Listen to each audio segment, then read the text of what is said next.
Hello, everyone. Today, I want to talk about narrative and storytelling a little bit. This might take more than a single video, but if so, that's the way it goes, and I'll have to post twice. Um, your text is pretty clear about the idea that after the novelty period, after the technology of seeing motion pictures projected in itself wore off, there needed to be a new driving force, and that new driving force was narrative.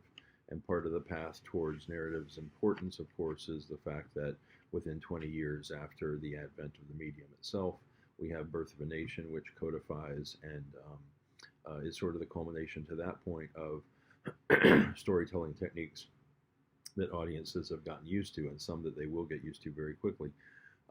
And so last week we talked a little bit about the things that happen inside the frame and between frames.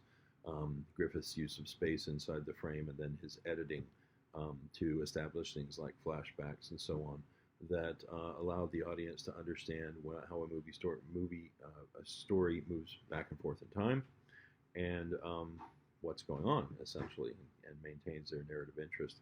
Um, that was a watershed moment. We also talked about the fact that it's a deeply racist film, um, but formally and aesthetically, it was a step forward.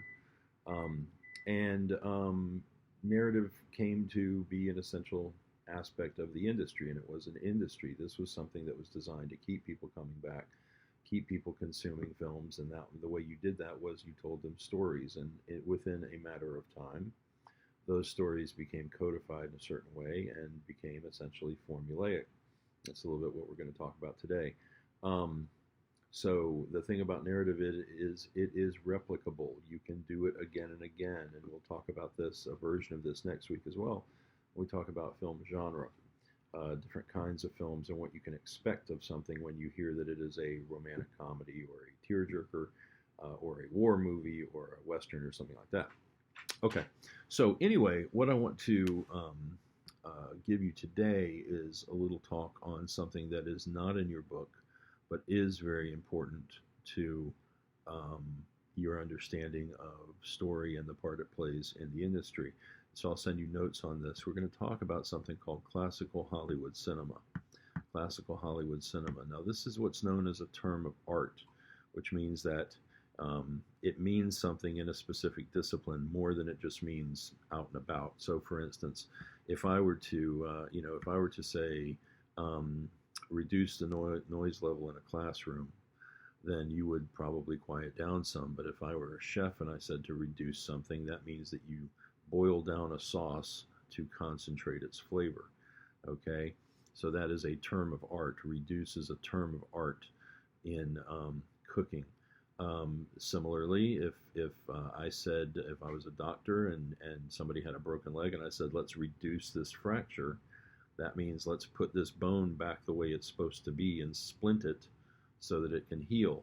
Um, and that's so reduce is also a term of art in medicine. So anyway, but classical Hollywood cinema is a term of art. You will hear people say classical Hollywood narrative, whatever. You'll hear them say golden age of Hollywood, whatever.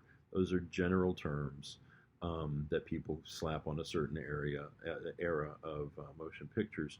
But classical Hollywood cinema, or what I'm calling CHC for short, is a particular label that grew out of a particular scholarly project, a book from 1985 by David Bordwell, Kristen Thompson, and Janet Stager. And what they did was, in a relatively scientific way, they took a random sample of films from a period of time that's very significant. That period of time was the early 30s until 1948. And the significance of those terms is the early 30s was the point at which the industry had stabilized again after the introduction of sound technology. So not only were sound films now the norm, but theaters had been retrofit for sound, which was a very expensive process, as mentioned in your book. Um, and 1948 represents the point at which the U.S. Justice Department, which used to care about things like monopolies, said to the motion picture studios, "Hey, you have too much control over um, American screens, and we need to break you up to encourage competition." And the major Hollywood studios sort of looked at this and resisted it for a long time, but 1948 was when it finally came to pass. That they agreed to this in what were called the consent decrees or the paramount decrees, or it's also referred to as divestiture. Divestiture. Um, and what that meant was the motion picture studios agreed to sell off one part of their business.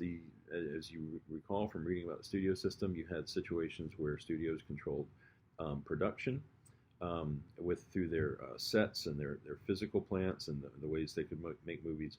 Distribution, okay, in the ways that they had entities that could rent movies around the country, different areas, and so on. And then exhibition. That means theaters, where you actually go to spend the money, sit down, and watch a movie. Theater exhibition is the most expensive and the least profitable area of the industry, and so they agreed to sell off their exhibition chains, thereby freeing American screens to a lot of different kinds of product, which we'll talk about down the line, among them foreign films, independent films, exploitation films, which are really fun. So anyway, we'll get back to all that, but what it meant was a period of a very strong kind of industrial concentration of making a certain kind of film was coming to an end. And the scholars I mentioned wrote this book, The Classical Hollywood Cinema. And what they did was they took a random sample of the over 7,000 films that were made during this period from the early 30s to 1948. I forget exactly how many films, and frankly, I don't have my book with me. So anyway, but it was not 7,000 plus. I'll put it that way. But again, a random sample to say, if there's a storytelling formula, what is the formula? What is it? How can we articulate it? How can we sort of put it down on paper so we know what we're dealing with here? And what they came up with was an idea called the classical Hollywood cinema, which again is a very specific term and refers to these scholars. Okay, so if you hear somebody say the golden age, whatever, people say that all the time. You say classical Hollywood narrative, that's again, a pretty general term. This is a specific thing. Okay, so what is it? And I'll send you some notes on this. As a matter of fact, it's what I'm going to work from right now and telling you what it is. What is it? First of all, they called it a group style or a mode of practice tied to a mode of production. Okay, these scholars are intellectual Marxists. Okay, which doesn't mean they're communists. It means that they believe, as Marx articulated, that generally speaking, culture is the result of an underlying economic base, and it grows out of that. So really, economics determine the shape of culture. Their point of view is to say that economics somehow determine the shape of these films that were made. So let's try to understand that linkage, okay? And this is a very valid idea in the sense that these kind of films were, again, they were the way they were. They were similar in the ways they were because it was a tried and true thing. These were how everybody could. It was a little bit like fast food, quite frankly, maybe more than a little bit, in the sense that you go to McDonald's because you know what you're going to get. You're going to any McDonald's, you're going to get the same thing. That's the whole point. Sometimes you want it, sometimes you don't. But this is a way of offering people the same thing, only different. Okay, the typical narrative satisfaction they're going to get from going to a film with slightly different characters, plots, etc. So that's what they were trying to understand. So that's what when they say it's a mode of practice tied to a mode of production, they're saying the economics of the industry and the way you have to make movies that sell determine the kind of stories that were going to be made. Okay, because this is like everything else, a risk-averse industry that wants to basically just keep doing what they're doing, keep the wheels turning, and keep raking in the cash. So they also refer to it as a quote-unquote excessively obvious cinema, in the sense that you're meant to understand it. It's meant to give you all the information that you need. It's meant to make the story very easy to follow. When my kids were young, we'd be watching a movie and they'd say, "What's going to happen? What's going to happen?" It's like, all will be revealed. That's to borrow a phrase from Led Zeppelin. All will be revealed. There's enough information in the movie for you to get it if you pay attention. because these kinds of films are typically not super challenging, okay? But I mean, the whole point is to tell you a story, so sit back, let it tell you the story, and if it's not telling you something yet, it's because you don't need to know it yet, or there's a reason. Okay. They also articulated that all the elements are subordinate to a story. So we're talking about really here mainstream films. We're talking about films that sort of set a certain kind of structure for how stories are told, and don't really depart from that very much. Okay, and this has to do with some of the visual techniques that were used, but again, to the end of letting the story take precedent and not anything else, not being distracted by the fact that you're watching an artificial medium, certainly not being distracted by a lot of crazy, wacky kinds of film style that take you away from the story of thinking, what is going to happen next to the characters in this story? Okay, so let's talk about the narrative features of it. Again, I'll send you some notes, and this is the section entitled Narrative. What are the narrative features of it? Number one, it has a linear cause and effect logic. A linear cause and effect logic. That is to say, there's a causal chain of events. One thing leads to another, leads to another, leads to another. Not the casual chain, people misspell it, causal chain. So events have a purpose. Things generally in these films don't happen in a random kind of way. Okay. Number two, they tend to be character-centered in the sense that you identify characters very quickly, and very quickly you learn about those characters. Those characters have, firstly, clearly defined traits, okay? Which is to say, you pretty much know what you need to know about a character pretty soon. It is the film's business to transmit that to you, who that character is, what they're about, and so on. There are some exceptions for this. Generally speaking, what you find out about characters is what you find out about them, and it stays that way. But in the case, very specific case of the mystery genre and so on, you have to hold some information back about characters, in order to spring a kind of a whodunit moment on people later on to say, yeah, this is the person who you never knew was corrupt. You thought they were on the up and up, and it turns out they were corrupt. So that's one exception for a particular genre. But generally speaking, characters have clearly defined traits. That's one thing. Two, they're goal-oriented.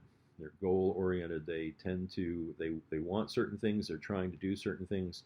And they have a path of sort of cause and effect towards that. And when another character interferes with them, and this is the third feature of the character-centered nature of these films, the conflicting goals of the other character, the main character and the other characters, tend to yield the storyline. Okay, so conflict tends to determine what comes next. You'll see this very clearly in the clip I'm going to point you toward in a minute. And three, in terms of narrative, they have a very strong sense of closure. Very strong sense of closure. So at the end of these films, you find out if the couple stays together. You find out who did the killing. You find out what happened to that work of art that everybody was chasing. You find out whether Bruce Willis is going to save the Earth from the meteor that's hurtling towards us in Armageddon. Okay, the point of the films is to tell you a story with a beginning, a middle, and an end, and not to confound you or really leave it all in your lap to figure out. Okay, I'm going to cut this one here and start a new video, and so I'll see you in a minute.